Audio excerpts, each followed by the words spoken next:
Hello दोस्त, एक खुशखबरी आ रही है आपका एलपी टेक्नीशियन परीक्षा में 2018 में। और कह सकते हैं होली के बाद खुशखबरी, और होली के बाद पहला वर्किंग डे आपका था 30/3/2021। इसमें एक पैनल जारी हो गया है। हालांकि एक साथ 3 पैनल है, लेकिन मैं कहूँगा ये पैनल एक ही है। इसके 3 नाम दे दिए गए हैं क्योंकि ये तीनों प्रकार का रिप्लेसमेंट पैनल का भी पार्ट है, सप्लीमेंट्री का भी है और एडिशनल पैनल का भी है। लेकिन यहाँ एक और अपडेट है जिसमें यूआर में कुछ कैंडिडेट को, पहले ओबीसी कैंडिडेट को यूआर में नॉमिनेशन मिला था, यानी सीट मिला था, बाद में ओबीसी में शिफ्ट किया गया। यानी जानते ही है यूआर का कटअप ज़्यादा रहा है, उससे ओबीसी की कटअप कम थी, उसमें शिफ्ट किया गया। तो आपको लगेगा कि पहले उसके यूआर में कट ऑफ में आ गया था तो ओबीसी में क्यों आएगा। ये वीडियो के लास्ट में हम ज़रूर बात करेंगे क्योंकि ये नोटिफिकेशन का रूल है।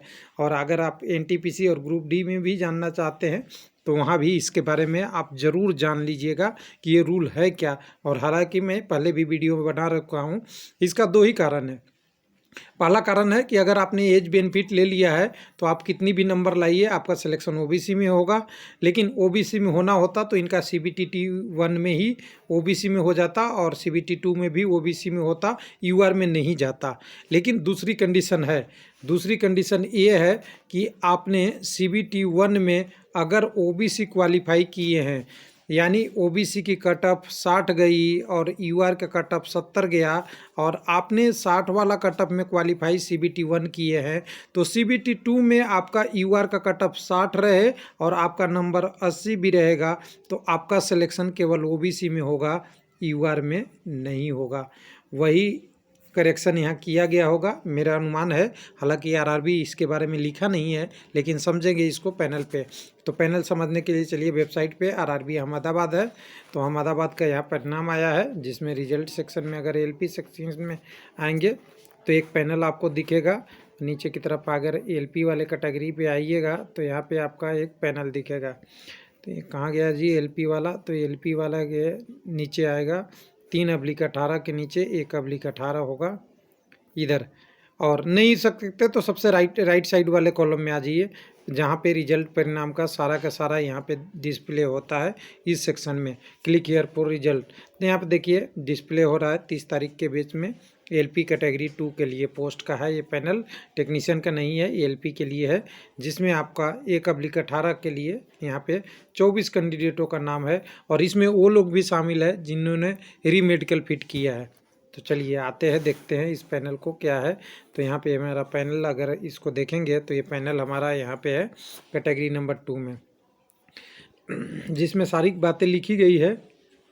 उसके बाद 24 candidate form feed in medical, तो मेडिकल रीमेडिकल हुआ, उसमें 24 कैंडिडेट फीड पाएंगे हैं। उनकी आगे की रिकमेंडेशन मुंबई को किया गया है डब्ल्यूआर का। और जितने भी रिप्लेसमेंट पैनल हमने अभी ज़्यादा देख रहे हैं वो डब्ल्यूआर का ही आ रहा है, चाहे आपने भोपाल आरआरबी से देखा हो या आपने और मुंबई से देखा हो या यहाँ से, सब जगह का डब्ल्यूआर में ज़्यादा आ रहा है आपका रिप्लेसमेंट पैनल। जिसमें सारी चीज़ें को कहानी लिख के ली गया है कि 16/1 को रिजल्ट में एक ऐसी वैकेंसी को कीप विथ हेल्ड रखा गया था, उनको भी शामिल किया गया है। 24 रीमेडिकल फिट है और टोटल कैंडिडेट देखिएगा तो 13/7, यहाँ से आप देखेंगे 13 यूआर, 7 ओबीसी, 1 एससी और 3 कैंडिडेट आपके एसटी में। तो 3/1/4 और 13/7 20, 24 कैंडिडेटों का यहाँ पे नाम है।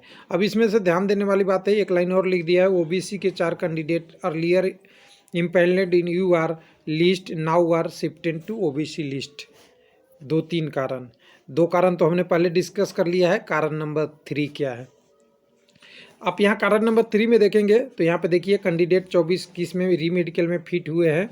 तो पहले क्या हुआ होगा यूआर में, कारण नंबर 3 की बात कर रहे हैं। 2 कारण तो हमने पहले डिस्कस किया है जो बाई नोटिफिकेशन है।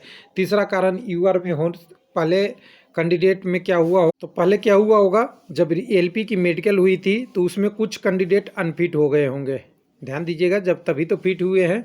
और अनफिट होने में यूआर का कोई कैंडिडेट होगा या ओबीसी का भी कैंडिडेट होगा। हालांकि यूआर का होगा तो उनको 4 सीट की बेनिफिट मिल गई, लेकिन अगर मान लीजिए दूसरे कम्युनिटी के लोग होंगे तब भी उस समय क्या होगा, जो कैंडिडेट अनफिट हुआ उसका नंबर क्या रहा होगा, ज़्यादा। और नीचे वाले कैंडिडेट जो ओबीसी थे उनका नंबर कम रहा होगा। और कम रहने के साथ साथ क्या हुआ, जब ज़्यादा वाला अनफिट हो गया तो नीचे वाला पोस्ट प्रायोरिटी के हिसाब से अपना ऊपर की तरफ शिफ्ट करेगा ही, और सेम पोस्ट में ही आपकी कम्युनिटी भी शिफ्ट करेगा। अगर यूआर का कट ऑफ क्लियर करता है, एलिजिबल भी रहता है तब, तो उस हिसाब से भी ये शिफ्ट हुआ होगा। तो तीनों कारण ये है कि यूआर वाला कैंडिडेट जब फिट हो गया तो जो ऊपर की तरफ कैंडिडेट गया था उस कैंडिडेट को फिर से अपने जगह पे नीचे की तरफ शिफ्ट होना पड़ा। तो ये 4 कैंडिडेट का 3 कंडीशन हो सकता है। उसके बाद इस वैकेंसी में देखेंगे तो ये कहें एक अच्छा है पैनल, और कह सकते हैं 24 कैंडिडेट का रिप्लेसमेंट पैनल आया है। तो 24 पैनल में रिप्लेसमेंट तो दिया ही है, सप्लीमेंट्री भी दिया है और एडिशनल भी दिया है। और यहाँ पे लिख दिया है कि 24 कैंडिडेट वांट फीड इन री मेडिकल। अब यहाँ पे यही कंडीशन मुझे क्लियर करना है कि दोनों चीज़ नहीं हो सकता, या तो रिप्लेसमेंट पैनल हो सकता है या केवल सप्लीमेंट्री पैनल हो सकता है जो 24 कैंडिडेट री मेडिकल में फिट है। तो या तो इन्होंने फॉर्मेट देते वक्त इन्होंने एक ही को तीनों पैनल में नाम दे दिया, एडिशनल भी दे दिया, रिप्लेसमेंट भी दिया, सप्लीमेंट्री भी दे दिया। जबकि इन जनरल अगर री मेडिकल में कोई फिट होता है तो उसको नॉर्मल कंडीशन में इस पैनल को हम सप्लीमेंट्री नहीं, इसको सप्लीमेंट्री या फाइनल पैनल के नाम से जानते हैं। रिप्लेसमेंट पैनल तो है नहीं। रिप्लेसमेंट वो पैनल होता है जो सीट बर्न जितनी नोटिफाई किया था वैकेंसी उससे ज़्यादा अगर वैकेंसी लेता है तो रिप्लेसमेंट में आता है। एडिशनल जब ज़रूरत पड़ती है तब पैनल डिक्लेयर होता है। लेकिन दोनों बात के कंट्रडिक्शन को हम छोड़ते हुए हम ये मानना चाहते हैं कि जिनका भी हुआ उनको होली के बाद एक अच्छा पैनल में जगह मिला और 24 लोगों के लिए खुशखबरी है। थैंक यू, धन्यवाद।